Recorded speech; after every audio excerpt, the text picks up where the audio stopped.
समय के साथ त्योहारों का स्वरूप भी कितना बदल गया है ना, या यूँ कहें कि हमारा आपस का व्यवहार ही बदल गया है। हम इतने बिजी हो गए हैं, इतने मॉडर्न हो गए हैं कि आपस में एक दूसरे के साथ संबंध बनाए रखने की हमें ज़रूरत महसूस नहीं होती। हमारे इस व्यवहार का कहीं ना कहीं फ़र्क हमारे त्योहारों पे भी पड़ने लगा है। चलिए आपको मैं समझाती हूँ। नहीं, समय का पहिया घुमाती हूँ। जैसे अंधे धृतराष्ट्र को विदुर महाभारत के युद्ध की गाथा अपनी आवाज़ के ज़रिए सुनाते थे और धृतराष्ट्र पूरा युद्ध विदुर की आवाज़ के ज़रिए देख रहे थे।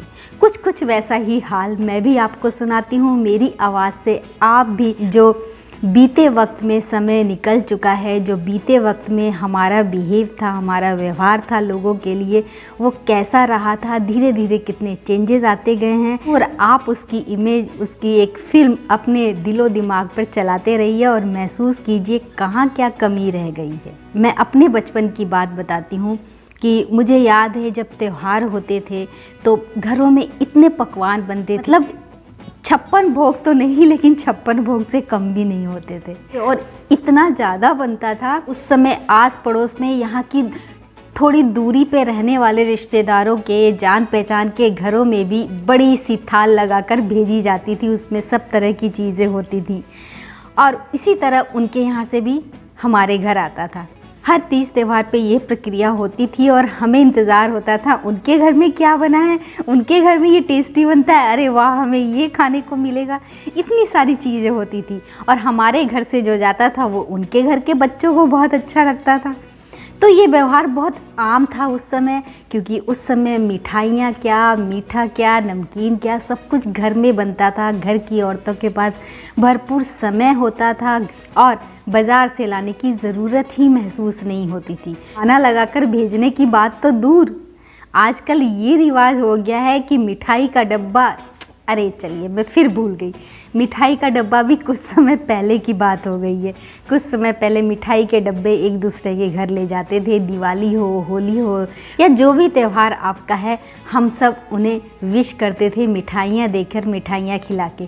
फिर धीरे धीरे चलन आया ड्राई फ्रूट्स देने का। लेकिन अब क्या बदलाव आ गया है, अब वो मिठाइयाँ, वो ड्राई फ्रूट्स सिमट कर केवल कुकीज़ के पैकेट रह गए हैं। बच्चों को चॉकलेट्स दे दी जाती है और बड़ों को कुकीज़ का डब्बा। और धीरे धीरे ये रिवाज भी कुछ कम हो रहा है। पहले कम से कम हम खुद जाकर तो देते थे, लेकिन आजकल क्या हो रहा है, किसी के हाथ भिजवा दिया जाता है। कई लोग कुरियर सर्विस का सहारा लेते हैं, और जो लोग थोड़े से एस्टेब्लिश हैं, जिनके घर में ड्राइवर हैं, काम करने वाले और लोग हैं, वो उनके ज़रिए पहुंचा देते हैं। यानी मेल जोल तो न के बराबर हो गया है, एक दूसरे के घर जाना न के बराबर हो गया, क्योंकि मिठाइयाँ अब खरीदने का रिवाज इसलिए ख़त्म हो रहा है कि उनमें इतनी मिलावट होने लगी है कि एक तरह से वो जहर का काम कर रहा है, और जहर एक दूसरे को देना समझदारी तो नहीं है। इसलिए मिठाइयों का चलन ख़त्म हो गया है। घर में कोई अब बनाता नहीं है क्योंकि इतना समय नहीं है। फिर बारी आई कुकीज़ की। क्या कुकीज़ सेफ़ हैं? क्या उनमें मिलावट नहीं हो सकती? तो मिलावट अगर हर चीज़ में हो रही है, प्यार में तो मिलावट ना करें, हम इतना तो कर सकते हैं। पहले शादी होती थी, किसी तरह का कोई मुंडन का फंक्शन है, एंगेजमेंट का है, इन सब में सब लोग इकट्ठे होते थे, घर में बैठते थे। 2-3 दिन का फंक्शन होता था और सब आपस में हंसी मजाक करते हुए, रात भर जागते हुए एक दूसरे के साथ समय बिताते थे। और बच्चों की तो चांदी ही हो जाती थी, उन्हें छुट्टियाँ तो मिलती ही मिलती थी। इसके अलावा खेलने को इतने सारे दोस्त, इतने सारे भाई बहन मिल जाते थे। लेकिन आजकल क्या होता है, शादी हो तो मैरिज हॉल में, बर्थडे पार्टी हो तो मैकडोनल्ड या पिज़्ज़ा हट में। यानी कि एक दूसरे के घर इस बहाने से भी इकट्ठे होने का बहाना ख़त्म हो गया है। जैसे कोई बीमार हो गया, हॉस्पिटल में एडमिट है, तो पहले हम घर जाते थे, हाल चाल पूछते थे। लेकिन आजकल क्या है, कौन से हॉस्पिटल में एडमिट है, अच्छा किस रूम नंबर में, पता किया, और आप सीधे हॉस्पिटल जाते हैं, मिल के आते हैं, हाल चाल पूछ लेते हैं और अपनी ड्यूटी पूरी कर देते हैं। और ये ऐसा ही कुछ होता है जब कोई हमारे बीच से गुज़र जाता है।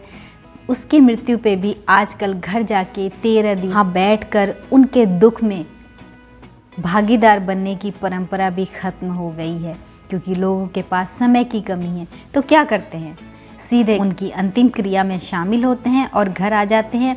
तो वो जो दुख की घड़ी में पहले पूरा परिवार, दूर दूर के रिश्तेदार 13 दिन तक साथ रहते थे, तो इसके पीछे सिर्फ एक ही मकसद होता था कि वो अकेलापन महसूस न करे।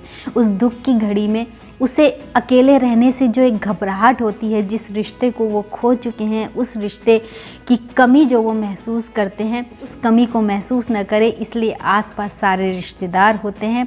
और उस बीच में वो 13 दिन का समय यूं पलक झपकते गुजर जाता है और धीरे धीरे इंसान मजबूत होता चला जाता है, क्योंकि हम इंसानों को ऊपर वाले की तरफ से ये शक्ति मिली हुई है कि हम बहुत जल्दी जो हमारे बीच से चले जाते हैं, हमारे अपने, हमारे हमदर्द, हम उनकी कमी तो महसूस करते हैं, लेकिन इतने मजबूत हो जाते हैं कि उनके बगैर रहना बहुत जल्दी सीख जाते हैं।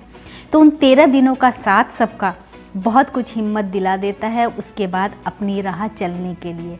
लेकिन आजकल ये रिवाज ख़त्म हो गया है, और जब एक दूसरे के घर आना जाना न के बराबर हो गया है, तो ड्राइंग रूम का कॉन्सेप्ट तो करीब करीब ख़त्म हो गया है। हम ड्राइंग रूम को इतना सजाते हैं, मैं खुद अपनी बात कर रही हूँ, ड्राइंग रूम की सफाई करना, डेकोरेशन का नया नया सामान लाना, नए तरीके से नई सेटिंग करना, इसलिए करते थे पहले कि अरे वाह, तीज त्यौहार पे लोग आएंगे मिलने, उन्हें कुछ अच्छा दिखना चाहिए, चेंज दिखना चाहिए, हमारी तारीफ़ होनी चाहिए कि अच्छा इस बार ये चेंज किया है, अच्छा ये तुमने नया लिया है। तो ये सुनने के लिए तो मन करता था हाँ कुछ नया किया जाए और ड्राइंग रूम को अच्छे तरीके से सजाया जाए, क्योंकि गेस्ट आते थे। अब वो गेस्ट तो सपनों की बात हो गई है, गेस्ट तो अब घर आते नहीं हैं। एक उत्साह होता था हमारे अंदर, वो ख़त्म सा हो गया है। तो ये रिवाज भी धीरे धीरे ख़त्म हो जाएगा कि त्योहारों के दिन कोई आएंगे तो घर की साफ़ सफाई करनी है, सजावट करनी है। तो क्या किया जाए, ड्राइंग रूम का कॉन्सेप्ट ख़त्म कर दिया जाए? मुझे भी ऐसा ही कुछ लगता है कि ड्राइंग रूम की, इतने बड़े सोफ़े की, इतने बड़े स्पेस की क्या ज़रूरत है जब बैठने वाले घर में 2-3 लोग हों। जब गेस्ट आते ही नहीं हैं तो क्यों ना इस रूम को बदलकर लाइब्रेरी बना दी जाए, अच्छी अच्छी बुक्स रखी जाएं, अच्छी अच्छी मूवीज़ का कलेक्शन रखा जाए, क्योंकि ड्राइंग रूम की तो अब ज़रूरत सी महसूस नहीं होती। अब दिवाली की ही बात लीजिए, दिवाली की लीजिए या होली की लीजिए या क्रिसमस की लीजिए या न्यू ईयर की लीजिए, ये सारी बात केवल त्योहारों की है। शुभकामनाएं केवल फ़ोन तक सिमट के रह गई है।